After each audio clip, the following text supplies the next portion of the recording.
Hello, and welcome to Improbable Things. I'm J. Grace Pennington, and this is my podcast where I share 6 improbable things before breakfast, and that consists of 6 thoughts about reading, writing, or science fiction. So I'm ready to dive in for today.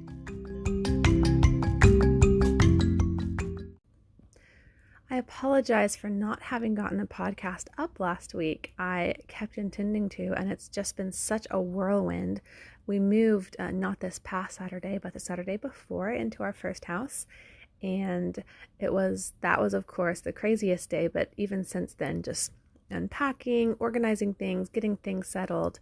Even though I've continued to be up early every morning, I've been spending most of that time organizing rooms, figuring out where things go, just trying to get more settled in. And I keep getting so distracted by that, I haven't done much else in the mornings. But here I am now, and I've got a bunch of things to share with you. So, number 1, I have my desk set up now. I think I mentioned last time, it's been a very long time since I had a desk of my own because I had to get rid of it when we moved to our last apartment. There was just no place for it. So I would share my husband's desk or sometimes just work at the table or wherever I could. And that was fine, but it's just so nice. I bought a desk when we moved into this house, just a small one, but that's all I need, a place for my laptop. And I also now have just my own little space, this place that's just for me. I was able to put my published books, my books about writing, books that I have for research, are set up there, and also just some of my nerd things. I've got some Doctor Who stuff. It's just my own space, and I'm really excited about that. I think it'll help me get into that mode of writing because I can just think this is the place where I write. I sit down, I write here. That's what it's for. I can get in the zone a little better, maybe. We'll see. I haven't done much writing yet, I haven't done any yet since we moved in because, like I said, I've been settling in, but really, really excited about having my own desk again. Number 2, what I need to do at this desk, I need to finish Firmament Eleftheria again. I said that I was going to do it this month after we moved, and there's still time. It's only about 6,000 words I need to write, honestly. So it wouldn't take that long, but I have been dragging my feet on getting started with it because I am honestly just still so demoralized by having written it once and having completely lost it all. And I don't know, I guess in theory that could make it easier because I've done it once and practice makes perfect and all that. I don't know. But it's just, having to kind of redo it from scratch it's just bumming me out, y'all. So I need to get my head in the game. I need to sit down and make a clear goal and see if I can still do it this month. I will let y'all know next week if I've been able to motivate myself to get started on it.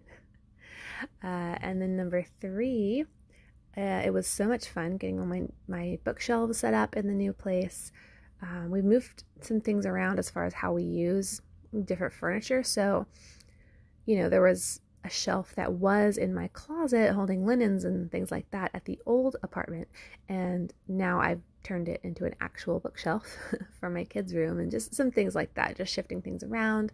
Because I put some books in my desk area, I was able to free up some shelf space for some other books. So at our apartment, there were some books that were just kind of sitting around because we had run out of shelf space. And that always has seemed to happen. But when we got here, I had all these plans, clear off some of these shelves. And all our books do have a home now. Like, we don't have any that are sitting around with no place to go. But the shelves are completely full. So whenever I buy any more books, which will definitely happen, not to mention all the books I still have at my parents' house, they will need homes too. So I need to figure out where I can put more shelves. And I've just realized this about books, that they're kind of like liquid and they just seem to expand to fill whatever area I have for them. And then some. They're always overflowing. But honestly, I'm okay with that problem. I even got rid of some books. There were some, that people had given us that we didn't want, or a few that I'd read and didn't like, or that my husband said he were his that he didn't want. Just a few things like that. But honestly, that was maybe 20 books, not many. So yeah, I'll have to figure out some more shelving situations. And so I don't remember if I'm sorry, this is number 4. I don't remember if I've mentioned my book club before. It's just a friend of mine from church introduced me to it. I guess it's been about a year and a half ago now. And I don't know how long they've been meeting. They've been meeting for years. But they basically read one book a month. We meet to talk about it. It's a lot of fun. Really cool group of ladies. Read some really interesting books, some that I absolutely hated, and some that I've loved, and some that have just been okay, just whatever. They're all over the place. So the way that they pick the books that they're going to read for the year is in the January meeting. They have what they call Fight Night, where everybody brings a few suggestions and you basically have to fight it out and vote for which 11 books you're going to be reading that year, since the first month is dedicated to Fight Night, and then you read one month after that. So we have to pick the books, decide which months they're going to go in, who's going to host which book, etc. And it is intense. I had a lot of fun because I just got very hyped up. I was giggling a lot with a friend that was there. But the books that I brought did not get picked, sadly, so I'll just have to read those by myself. But it's a very interesting collection of books that we have picked, and I'm sure that I'll be mentioning a lot of them on here, and we'll see. There's some that I voted for that I'm excited about, and there's some that I really did not want to read and I'm not excited about. But there's been some times that there was one book last year that I was very, very uninterested in and absolutely just did not really want. It sounded so boring to me, and it ended up being one of my favorites, and I've recommended it to multiple people. So you really never know. It's such a cool way to discover some books that I might not otherwise know about. So number 5, what I'm currently reading, and this is interesting. I'm a huge fan of C.S. Lewis. I've read a lot of his work. I mean, of course, I've read Narnia ever since I was a little kid. But his other books, his more adult books, Christian philosophical books, all those, I've read many of them, but not all of them, which I kind of feel like at this age I should have done that by now. So I'm going to work this year on reading some more. But one thing that's been interesting is the beginning of this year, all of this C.S. Lewis has just edged its way into my reading life and all kind of accidentally, but I've happened to read or be reading at least parts of 4 different C.S. Lewis related books all at the same time, and I didn't intend to do any of this, which is really interesting to me. It's like God's just putting this in my life. When I was packing up my books late last year, I found this book called The Joyful Christian, and it's a collection of C.S. Lewis readings that I got from my sister.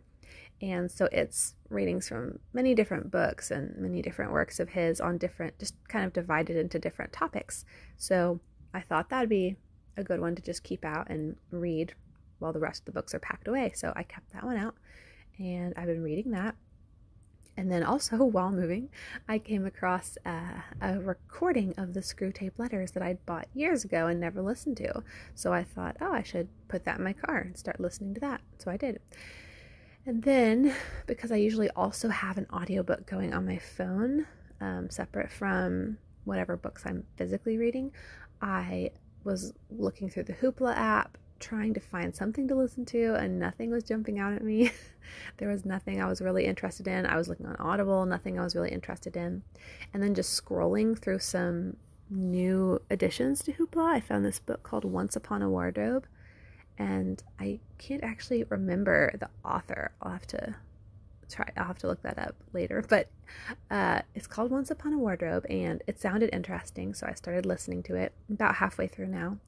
And it's really interesting. It's basically a story, kind of fictionalized account of C.S. Lewis's life, but it's framed in a story of a young girl who is talking with C.S. Lewis and then telling the stories about him to her little brother who's sick. And so it's got kind of goes back and forth with the brother and sister and their relationship, and his need to discover where Narnia came from, and then her telling him about C.S. Lewis's life, which I've read multiple C.S. Lewis biographies. I did know quite a bit about all of these things already and all of these stories, but it's just kind of a new angle on it. So that's been really enjoyable. And then for our church ladies meeting this past Sunday, a lady gave a teaching based on the dragon transformation scene from the Chronicles of Narnia book, The Voyage of the Dawn Treader. So that was really good. It's such a powerful book and a powerful part of that book. So I don't know, it's just all this C.S. Lewis is coming into my life. And it's been great. I absolutely love his work and want to read more this year. So just kind of being immersed in it has been lots of fun. It's always great. So number 6, I wanted to go back to that Joyful Christian book that I mentioned.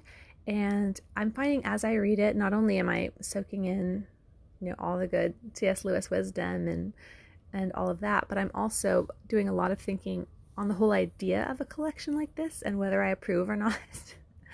It's just interesting because I think it is really nice on the one hand as a reader to just have a bunch, these are thoughts on all different topics, and you can look and see like there's a bunch of things he has to say about miracles and things he has to say about just so many different topics, prayer and about the Bible and about fiction and I don't know, really just basically everything. And it's nice to sit down and see kind of all these different topics, and they're organized really well. Kind of here's his thoughts on different kinds of miracles, and it's drawn from different works of his. So I do like that, but on the other hand, I keep thinking as I go through, some of these works I've read the full book, and some of them I haven't yet, and so I'm like, is it kind of like spoilers when I go to read, whatever the book is that I haven't read yet and I've already read a small part of it somewhere else? Like, I don't know, is that going to affect my experience of the actual book when I get to it?